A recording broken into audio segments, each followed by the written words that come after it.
ಸಮತಾ ಸೈನಿಕರ ಯಾವತ್ತಿದ್ರು ನಮ್ಮ ತಾಯಿ ಮನೆ ಡಾಕ್ಟರ್ ವೆಂಕಟಸ್ವಾಮನ ನಮ್ಮ ತಂದೆಯ ರೀತಿಯಲ್ಲಿ ನಮಗೆ ದಾರಿ ತೋರಿಸ್ಕೊಂಡು ಬಂದಿರ್ತೀವಿ.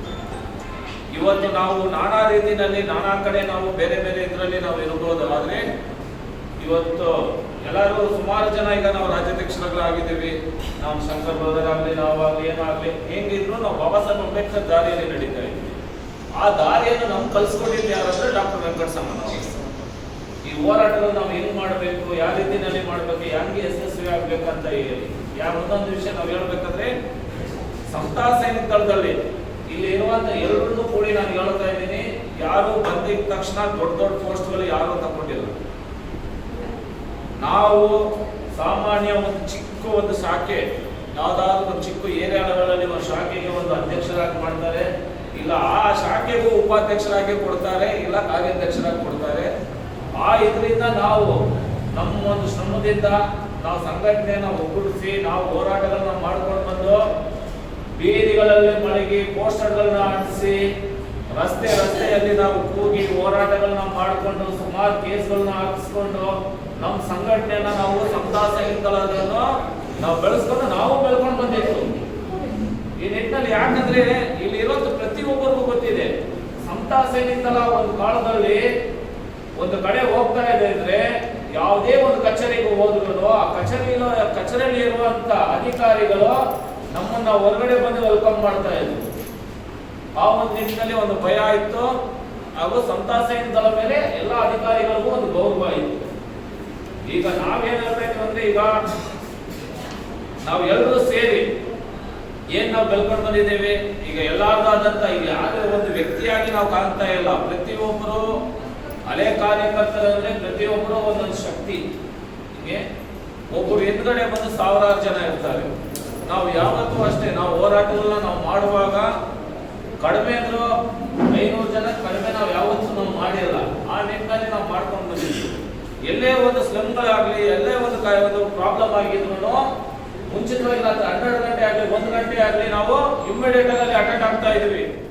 ತಥಾಗತ ಗೌತಮ್ ಬುದ್ಧ ಬೋಧಿಸತ್ವ ಬಾಬಾ ಸಾಹೇಬ್ ಅಂಬೇಡ್ಕರ್ ಅವರ ಪಾದಶರಣಗಳಿಗೆ ನನ್ನ ಪ್ರಣಾಮಗಳನ್ನು ಸಲ್ಲಿಸಿ ಇವತ್ತಿನ ಅನಿರೀಕ್ಷಿತ ಮತ್ತು ಅಪರೂಪದ ಒಂದು ಸಭೆ ನಾಗಸೇನಾ ವಿದ್ಯಾಲಯದಲ್ಲಿ ನಮ್ಮ ಸಂಘಟನೆಯ ಹಳೆಯ ಪದಾಧಿಕಾರಿಗಳು ಕಾರ್ಯಕರ್ತರಿಂದ ಆಯೋಜನೆ ಮಾಡಿರ್ತಕ್ಕಂಥ ಎಲ್ಲರಿಗೂ ನಾನು ಇವತ್ತಿನ ಈ ಸಭೆಯ ಅಭಿನಂದನೆಗಳನ್ನು ಮೊಟ್ಟ ಮೊದಲನೇದಾಗಿ ಹೇಳಕ್ಕೆ ಇಷ್ಟಪಡ್ತಾ ಇದ್ದೀನಿ.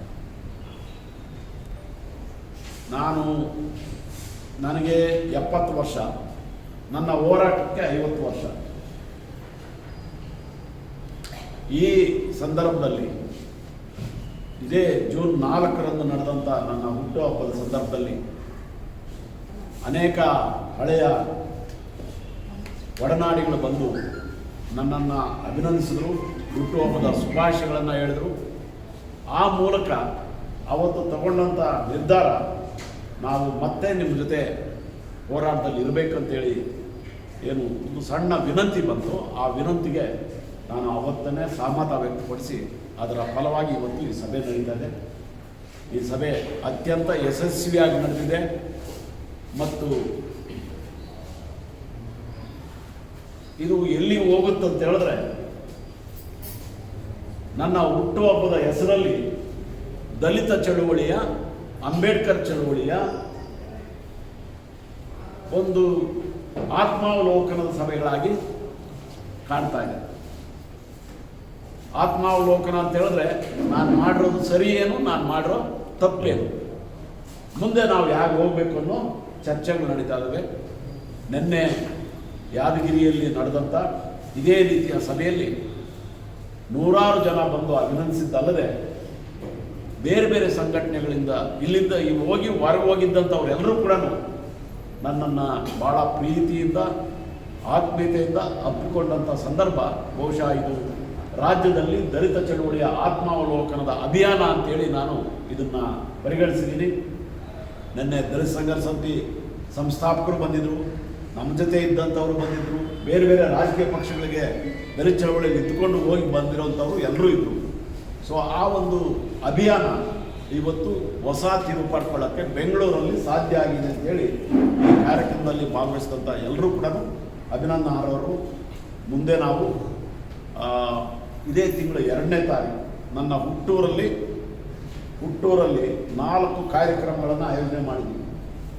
ರಾಮದಾಸ್ ಅತ್ವಾಲೆ ಅವರು ಬರ್ತಾಯಿದ್ದಾರೆ, ಸೋಮಣ್ಣ ಅವರು ಬರ್ತಾಯಿದ್ದಾರೆ, ರಾಜವಂಶಸ್ತ್ರ MP ಆಗಿರ್ತಕ್ಕಂಥ ಯದುವೀರ್ ಒಡೆಯರ್ ಬರ್ತಾ ಇದ್ದಾರೆ, ಇನ್ನೂ ಅನೇಕ ಜನ ಆ ಥರದವರೆಲ್ಲ ಲೋಕಲ್ ಎಲ್ಲ ಲೀಡರ್ಗಳು ಬರ್ತಾ ಇದ್ದಾರೆ. ಅಲ್ಲೂ ಕೂಡ ನಾನು ದಲಿತ ಸಂಘರ್ಷ ಸಮಿತಿ ಮೂಲ ಸಂಘಟಕರನ್ನೂ ಕೂಡ ಆಲಂಘನ ಮಾಡ್ಕೊಳ್ಳೋಕ್ಕೆ ನಾನು ತಯಾರಿದ್ದೀನಿ ಅನ್ನೋದನ್ನು ನಾನು ಮುಕ್ತವಾಗಿ ಹೇಳಿದ್ದೀನಿ. ಅವರೆಲ್ಲರೂ ಕೂಡ ಹೇಳೋದು ಒಂದೇ, ರಾಜ್ಯದಲ್ಲಿ ಅಂಬೇಡ್ಕರ್ ಅವರ ಸಿದ್ಧಾಂತಗಳನ್ನು, ಅಂಬೇಡ್ಕರ್ ಅವರ ಕಾರ್ಯಕ್ರಮಗಳನ್ನು ಜೀವಂತಗೊಳಿಸ್ತಕ್ಕಂಥ ಕೆಲಸಕ್ಕೆ ನೀವು ಇವತ್ತು ಕೂಡ ಬದ್ಧರಾಗಿದೆ. ನಾವೆಲ್ಲ ನಿಮ್ಮ ಜೊತೆಗಿರ್ತೀವಿ, ನಮ್ಮ ಇತಿಮಿತಿಗಳನ್ನು ಗುರುತಿಸ್ಕೊಂಡು ಅಂತೇಳಿ ಮುಕ್ತವಾಗಿ ಮಾತಾಡ್ತಾ ಇದ್ದಾರೆ. 2ನೇ ತಾರೀಕು ನಡೀತಕ್ಕಂಥ ಕಾರ್ಯಕ್ರಮದಲ್ಲಿ ಅದು ಚಾಲನೆಗೆ ಬರ್ತದೆ. ಆ ದಿನ ನಾನು ನನ್ನ ಜೀವನದ 50 ವರ್ಷಗಳ ಹೋರಾಟದ ಅನುಭವವನ್ನು ಒಂದು ಆತ್ಮಕಥನವಾಗಿ ಬಿಡುಗಡೆ ಮಾಡ್ತಕ್ಕಂಥ ಕೆಲಸ ಆಗ್ತದೆ. ಅದಕ್ಕೆ ಅನುಭವಾಮೃತ ಅಂತೇಳಿ ಶೀರ್ಷಿಕೆ ಕೊಟ್ಟಿದ್ದೀನಿ. ಅದರ ಎಡಿಟಿಂಗ್ ಕೆಲಸ ನಮ್ಮ ದಮ್ಮಾಚಾರಿ ಅಂಬರೀಷ್ ಅವರು ಮಾಡ್ತಾ ಇದ್ದಾರೆ. ನಾನು ನಿಮ್ಮಲ್ಲಿ ವಿನಂತಿ ಮಾಡ್ಕೊಳ್ತೀನಿ, ಅದರ ಜೊತೆಗೆ ಸಮತಾ ಸಾರಥಿ ಅಂತ ಅಭಿನಂದನಾ ಗ್ರಂಥ ಕೂಡ ಬರ್ತಾ ಇದೆ. ನಾವು ದಲಿತ ಚಳವಳಿಯನ್ನು ಅಥವಾ ಬೇರೆ ಚಳವಳಿಯನ್ನು ದಾಖಲಿಸದೆ ಹೋದರೆ ನಮ್ಮ ಕಾಲಕ್ಕೆ ಎಲ್ಲವೂ ಮುಂದೋಗುತ್ತೆ. ಮುಂದಿನ ಪೀಳಿಗೆಗೆ ಹೋರಾಟ ಅಂದರೆ ಏನು ಅಂತ ಬಹುಶಃ ಟ್ರೈನಿಂಗ್ ಕಾಲೇಜುಗಳು ಮಾಡ್ತಕ್ಕಂಥ ಸರ್ಕಾರನೇ ಮಾಡಬೇಕಾಗುತ್ತೆ, ಏನೋ ಗೊತ್ತಿಲ್ಲ. ಆ ಪರಿಸ್ಥಿತಿ ನಿರ್ಮಾಣ ಆಗೋದು ಬೇಡ. ನೀವೆಲ್ಲರೂ ಕೂಡ ದಲಿತ ಚಳವಳಿ ಅಂದರೆ ಏನು ಅನ್ನೋದು ನಿಮ್ಮ ಅನುಭವದಲ್ಲಿ ಇವತ್ತು ಹೇಳೋದಲ್ಲ, ಅದೇ ಅನುಭವ. ಆ ಅನುಭವಾಮೃತದ ಪುಸ್ತಕದಲ್ಲಿ ನಿಮ್ಮ ಅನುಭವದ ಲೇಖನ ಸೇರಿದ್ರೆ ಅನುಭವಾಮೃತಕ್ಕೆ ಒಂದು ಅರ್ಥ ಬರುತ್ತೆ ಅಂತೇಳಿ ನೀವು ಹೇಳಿದ್ದನ್ನೇ ಮಾತಾಡಿ ಒಂದು ಪುಟ 2 ಪುಟದಲ್ಲಿ ಅದನ್ನು ತಲುಪಿಸಿದ್ರೆ ಸಮತಾ ಸಾರಥಿ ಪುಸ್ತಕದಲ್ಲಿ ಬರ್ತದೆ. ಮತ್ತು ನಾನು ಮಾಡಿರ್ತಕ್ಕಂಥ ಹೋರಾಟಗಳು ರಾಜ್ಯ ಮಟ್ಟದಲ್ಲಿ, ರಾಷ್ಟ್ರ ಮಟ್ಟದಲ್ಲಿ, ಬೆಂಗಳೂರು ನಗರ ಮಟ್ಟದಲ್ಲಿ, ಹಳ್ಳಿ ಮಟ್ಟದಲ್ಲಿ ಮಾಡಿರೋಂಥ ಹೋರಾಟಗಳ ಸಂಕ್ಷಿಪ್ತ ರೂಪದ ಅನುಭವಾಮೃತ ಪುಸ್ತಕದಲ್ಲಿ ಎಲ್ಲವೂ ದಾಖಲಿಸ್ತಾ ಇದ್ದೀನಿ. ಇದೊಂದು ಐತಿಹಾಸಿಕ ಹೋರಾಟಗಳಲ್ಲಿ ಇದ್ದಾವೆ, ಈ ರೀತಿ ದಾಖಲು ಮಾಡಿರ್ತಕ್ಕಂಥದ್ದು ಬೇಕಾದಷ್ಟಿದೆ. ಆದರೆ ನಾನು ಅದಕ್ಕೆ ಉದ್ದೇಶಪೂರ್ವಕವಾಗಿ ಅನುಭವಾಮೃತ ಅಂತ ಹೆಸರಿಟ್ಟೋದೇನಂತ ಹೇಳಿದ್ರೆ, ಅನುಭವದ ಅಮೃತ ಗೊತ್ತಾಗೋದು ಯಾವಾಗ ಅಂತ ಹೇಳಿದ್ರೆ ಅದು ನಿಮ್ಮನ್ನು ನೀವೇ ತೊಡಸ್ಕೊಂಡು ಸಮರ್ಪಣೆ ಮಾಡ್ಕೊಂಡು ಅದರ ಫಲ ಉಳ್ಳೋವಂಥ ಸಂದರ್ಭಕ್ಕೆ ಅದು ಅಮೃತವಾಗಿ ಪರಿವರ್ತನೆ ಆಗಿರ್ತದೆ. ಅಂಥದ್ದೊಂದು ಅವಕಾಶವನ್ನು ತಾವೆಲ್ಲರೂ ಕೂಡ ಭಾಗಿಯಾಗಿ ಅನುಭವಾಮೃತ ಮತ್ತು ಸಮತಾ ಸಾರಥಿ ಪುಸ್ತಕಗಳು ಇದೇ ವರ್ಷದಲ್ಲಿ 2024ನೇ ವರ್ಷ ನನ್ನ 70ನೇ ಹುಟ್ಟುಹಬ್ಬ, ನನ್ನ ಹೋರಾಟದ 50ನೇ ವರ್ಷ. ಇದು ಇಡೀ ಕರ್ನಾಟಕದಲ್ಲಿ ಅಷ್ಟಲ್ಲ, ಇಡೀ ರಾಷ್ಟ್ರದ ಚಳುವಳಿಯ ಕಣ್ಣು ತೆರೆಸ್ತಕ್ಕಂಥ ಕೆಲಸ ಆಗಬೇಕು. ಅದಕ್ಕೆ ಬರೀ ನಾನು ಒಬ್ಬನೇ ಬರೆದ್ರೆ ಸಾಕಾಗಲ್ಲ. ತಾವೆಲ್ಲರೂ ಭಾಗಿಯಾಗಿ ಈ ಅಭಿಯಾನವನ್ನು ಹಾಗೆ ಮುಂದುವರಿಸಬೇಕು.